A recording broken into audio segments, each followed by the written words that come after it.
"You're really stupid," said the child. "No, I'm not. You are." "She's right," said Toad. We were under the awning of a beach restaurant, Toad and I, watching women, mostly topless, while our own women frolicked in the sea. Me, anyway. Toad was at his phone studying stocks. The rich do that. They study stocks. I study bare breasts. "Right about what?" "She's not stupid. You are." "Fuck off, Toad." "I'm just saying." "I'm telling Mommy you said that." I waved the child away as one would whisk at a fly. "I can do anything I want." "So can I." "No, you can't."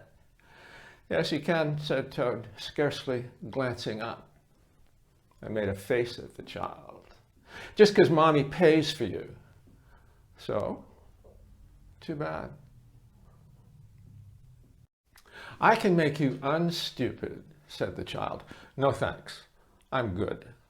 Some women in string bottoms paused in front of us, surveying the restaurant.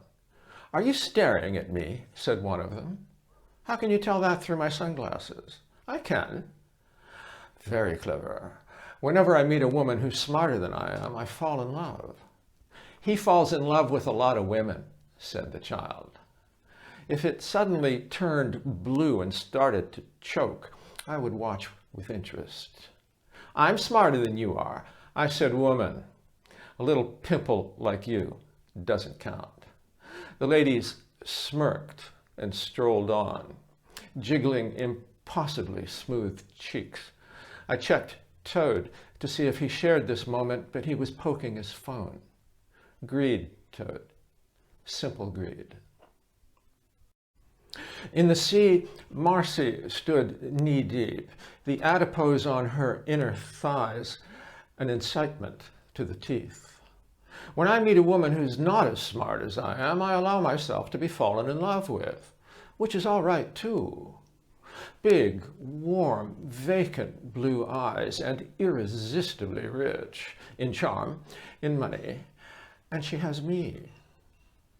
Beside her stood Toad's teenage bride, an exquisite little thing, if she could be restrained from plucking at her underwear. When you look like Toad, you have to be real rich to get a woman like Darlene. She looked back at me with longing. Poor cupcake. I am her dream. Toad, her semi-reptilian reality. I looked over at him, slaving away. A fat woman paused before us, one of those flippers and flab monsters that once in a while wash up, limp, shining, unidentifiable, but with a human head and mammalian extrusions, for she too was topless. One had to assume she was wearing a string bottom, but her buttocks and overhang obscured it, and even the patch on her mouth was lost in there. She squinted into the darkened restaurant and shouted to the waiter, "Aren't there any more chairs out here?" "You can sit on Toby," said the child. "Who's Toby?" It indicated myself, and before I could think of a decent demur, the sea creature sized me up and dropped her naked mass onto my lap. "He's nice. Why don't you take him?" "Can I?" "Sure. You just have to feed him." As the blood drained from my thighs, she gave me a second appraisal. "Okay." I squirmed under her weight, but she took this for foreplay and ground her stuff on me. "You're good looking." "Thank you. Don't you have any restraint?" "Where are you from?" Typical American question. Don't answer. Could be a process server. She presented her front as if to nurse me when suddenly, "Toby," said Marcy, "what are you doing?" "She's taking him away," said the child.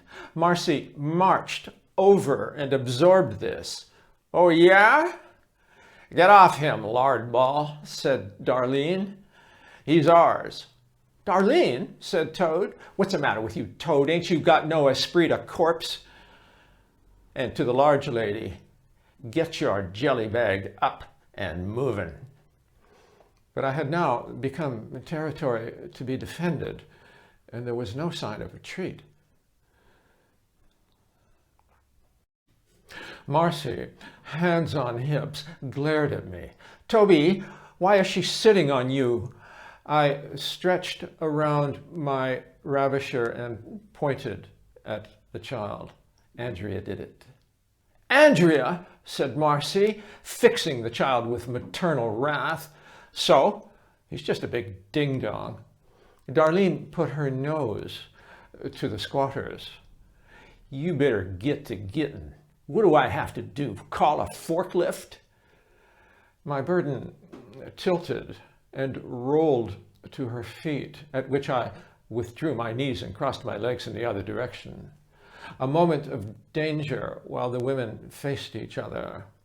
Then my assailant waddled off, rolling the topography of her dorsal surface. There's no chairs here anyway. Marcy sat on my lap and hugged me. Boy, Toby. I'm all right, I said. She almost got me. Indeed, I could not but reflect upon the fragility of my situation.